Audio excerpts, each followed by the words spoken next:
함께 읽을 말씀 예레미야 40장 5절입니다. 예레미야 40장 5절 말씀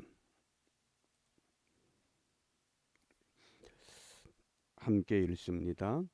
너는 바벨론 왕이 유다 성읍들의 총독으로 세우신 사반의 손자 아히감의 아들 그다랴에게로 돌아가서 그와 함께 백성 중에 거하거나 너의 가하게 여기는 곳으로 가거나 할지니라. 아멘.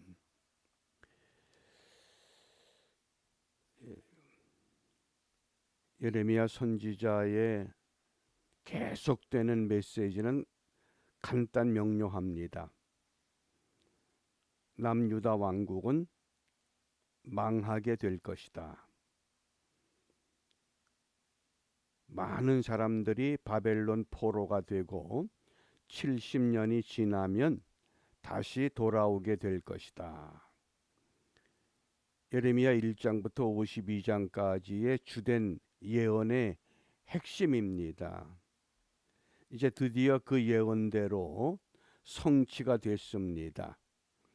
바벨론 느부갓네살 왕이 예루살렘 성을 1년 6개월 포위하고 있다가 드디어 성벽이 무너집니다. 그리고 그다랴라는 사람을 유다의 총독으로 세웁니다.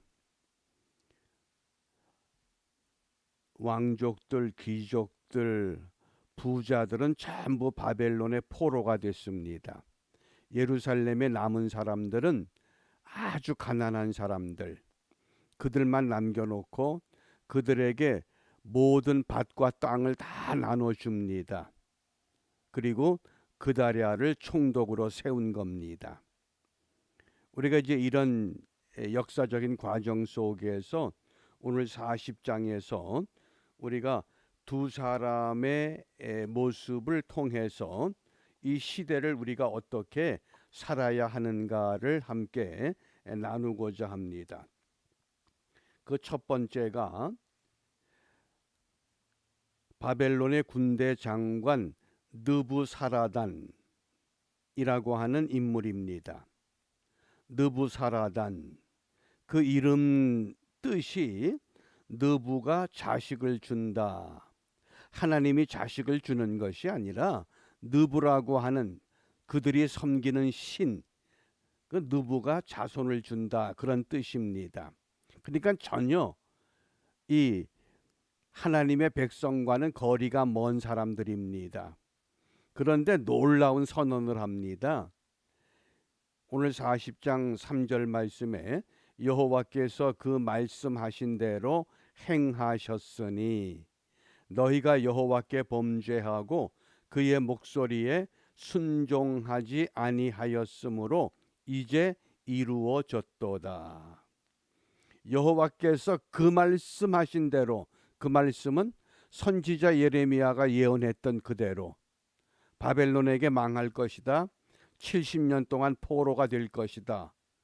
그러면서 느부사라단의 그 이야기 가운데 2절 말씀에 보면 시위대장이 예레미야를 불러다가 이르되 내 하나님 여호와께서 이곳에 재앙을 선포하신다.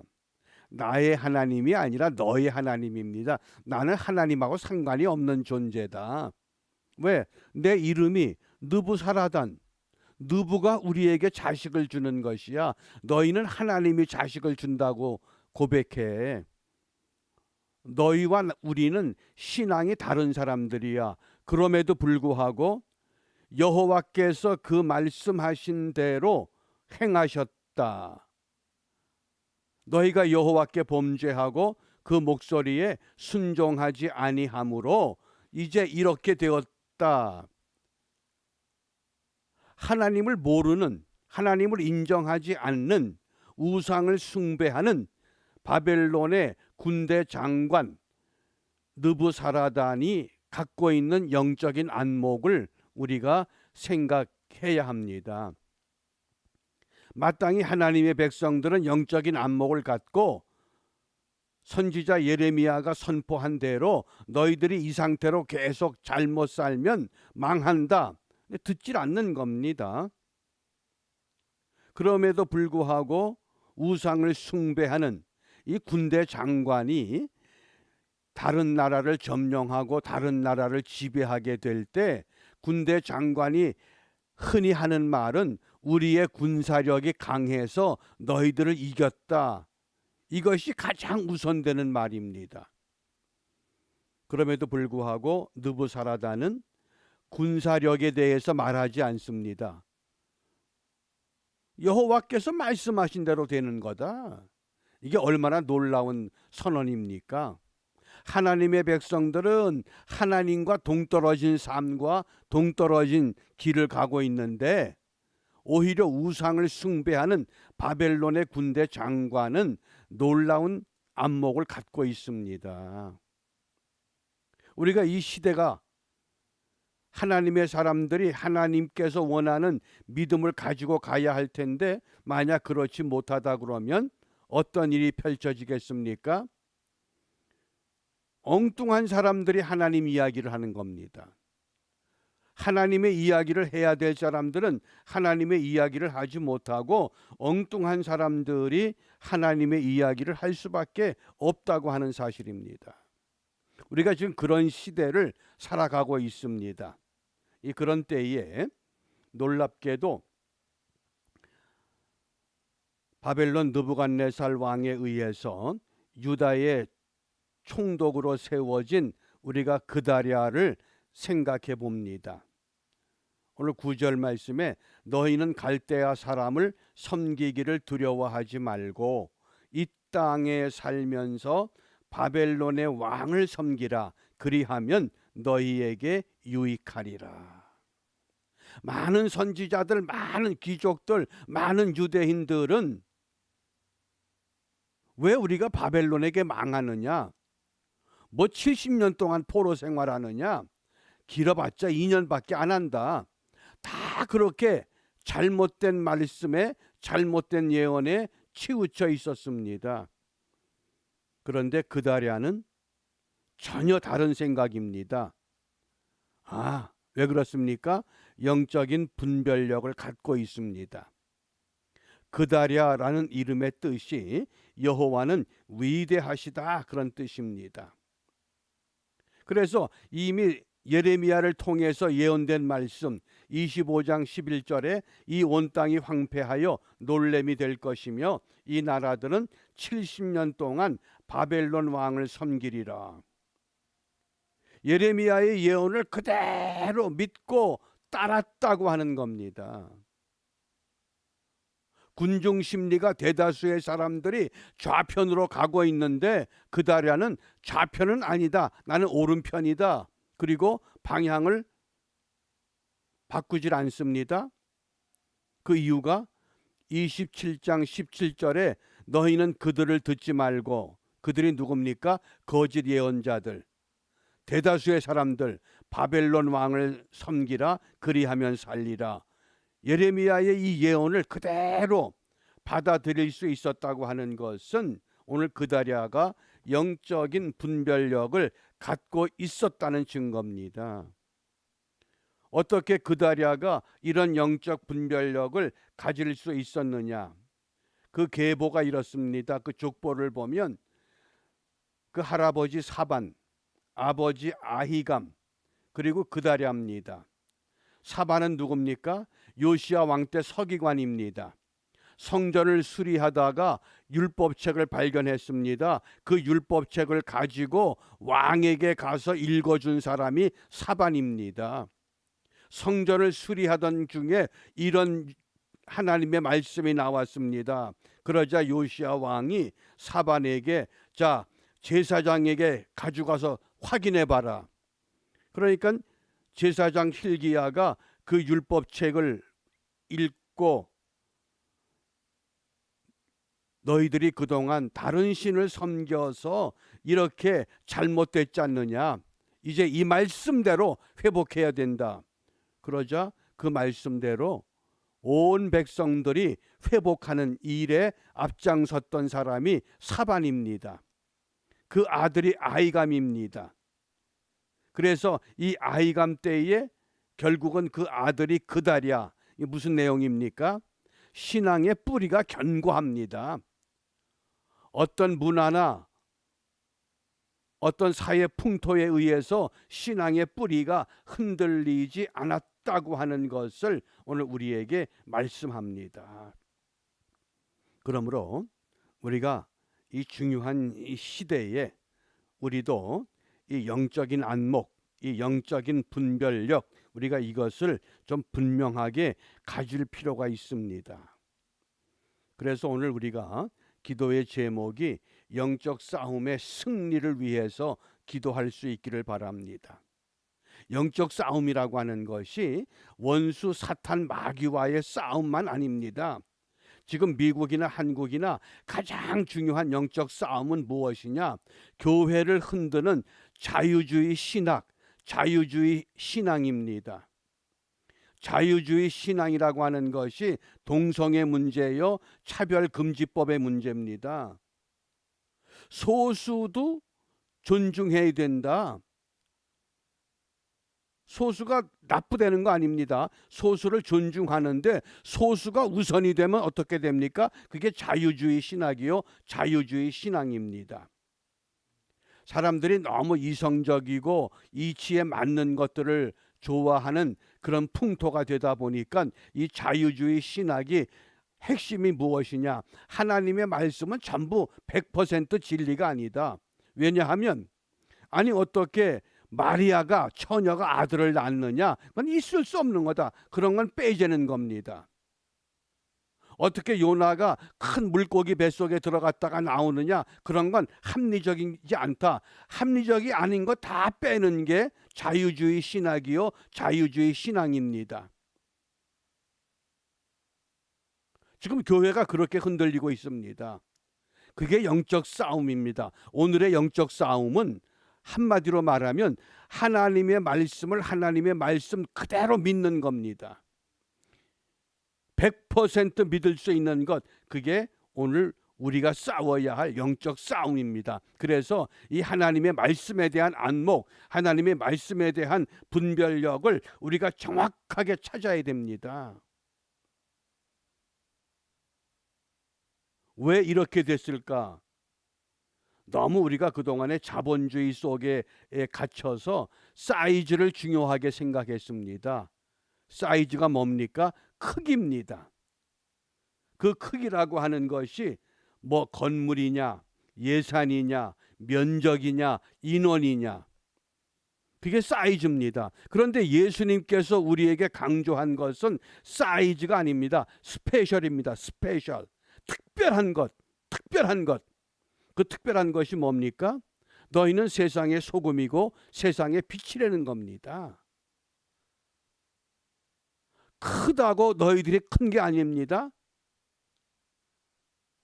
큰 교회 다녔다고 내가 커지는 거 아닙니다. 신앙이 커지질 않습니다. 너희는 특별한 존재다. 왜? 너희는 세상의 소금이고 세상의 빛이라고 하는 것입니다. 우리가 이걸 잊으면 안 됩니다. 이게 이제 우리 오늘 이 시대에 아주 중요한 영적 싸움입니다. 그래서 사도 바울은 공중 권세 잡은 자를 무엇이라고 정의했느냐? 불순종의 아들이라고 그랬습니다. 하나님의 말씀을 말씀 그대로 받아들이질 않습니다. 제가 늘 강조하죠. 기독교는 생명입니다. 종교가 아닙니다. 그런데 자꾸 기독교를 종교의 범주에다가 집어넣습니다. 그리고 이것을 합리적으로 해석하고 합리적으로 가리키려고 합니다. 어제 마더스데이라고 워싱턴에 우리 작은 어머니하고 잠깐 전화를 했습니다. 제가 그 작은 어머니 이야기를 듣고 그랬습니다. 우리 신랑은 예수님이지 나이가 83이라고 그러는데 뭐 힘들다 외롭다 그래서 내가 그 얘기를 했습니다. 그랬더니 나중에 뭐라 그러는 줄 아셔요? 그거 누가 모르는 거예요. 다 안 되는 거예요. 여러분 아는 거하고 믿는 거 틀립니다.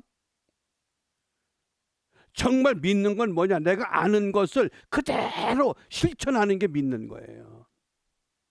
제가 큰 충격을 받았어요. 아, 그렇구나.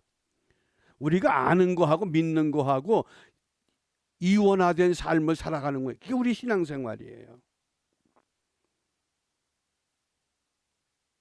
아는데 행동으로 안 되지는 거예요. 아는데 믿음으로 회복이 안 되는 거예요. 그래서 기독교가 생명이라고 하는 것은, 종교는 윤리적으로 도덕적으로 살아가지만은 기독교 생명은 뭡니까? 말씀대로 살아가는 거예요. 내가 100% 말씀대로 순종하진 못하지만은 100% 순종하려고 몸부림치는 게 기독교거든요. 너무 이 합리적인 것 때문에 우리가 오늘 흔들리고 있습니다. 제가 늘 강조하잖아요. 죄가 무엇이냐? 알면서 행하지 않는 게 죄예요. 모르면서 배우지 않는 것도 죄고, 알면서 가르치지 않는 것도 죄예요. 우리가 오늘 정말 이 중요한 때에 오죽하면 하나님께서 바벨론 느부갓네살 왕의 군대 장관 느부사라단을 통해서 너희들이 이런 재앙과 고통을 받는 것은 하나님의 말씀대로 되는 것이다. 자기의 군사력과 자기의 힘을 자랑할 수 있는 위치에서 군사력과 힘을 이야기하는 것이 아니라, 너희들이 잘못한 것은 하나님의 말씀대로 너희들이 살지 못했어. 오히려 돌들이 소리를 외치게 하셨습니다. 그러므로 우리는 이 그다랴처럼 정말 이제 이 시대에 우리의 신앙이 우리의 후손들에게 견고한 뿌리가 될 수 있도록, 신앙의 뿌리를 우리가 깊게 깊게 만들어내는 그런 은혜를 통해서 이 시대에 우리가 이 어려운 이 교회의 위기를, 기독교 신앙의 위기를 우리가 새롭게 회복해 나가는 일에 승리하는 우리 모두가 되시기를 주님의 이름으로 축복합니다. 기도합니다. 전능하신 아버지 하나님, 하나님의 교회와 하나님의 성도들이 하나님의 말씀 위주의 삶을 살아가지 못하고 세상 풍토에 흔들려서 좌충우돌 어지러운 삶을 살아갈 때, 다시 한번 이 시대의 어지러움을 통하여 오늘 하나님의 말씀 가운데 우리가 선택하고 우리가 가야 할 방향과 목표가 무엇인가를 분명히 말씀하여 주심을 감사합니다. 이 말씀에 따라서 우리가 오늘도 영적 싸움의 승리자가 되기를 원하오니, 원하옵기는 하나님의 말씀을 말씀 그대로 읽게 하시고 듣게 하시고 가르치게 하시고 믿고 순종함으로 하나님의 사람으로 함께 세워짐으로 이 땅을 하나님이 기뻐하는 하나님의 땅으로 회복시켜 나가는 일에 온전히 쓰임받는 우리 모두가 되도록 축복하여 주시옵소서. 이러한 일이 반드시 주님의 뜻대로 이루어져야 하겠기에 주님께서 가르쳐 주신 기도로 함께 기도합니다. 하늘에 계신 우리 아버지, 아버지의 이름을 거룩하게 하시며 아버지의 나라가 오게 하시며 아버지의 뜻이 하늘에서와 같이 땅에서도 이루어지게 하소서. 오늘 우리에게 일용할 양식을 주시고 우리가 우리에게 잘못한 사람을 용서하여 준 것 같이 우리 죄를 용서하여 주시고 우리를 시험에 빠지지 않게 하시고 악에서 구하소서. 나라와 권능과 영광이 영원히 아버지의 것입니다. 아멘. 아멘.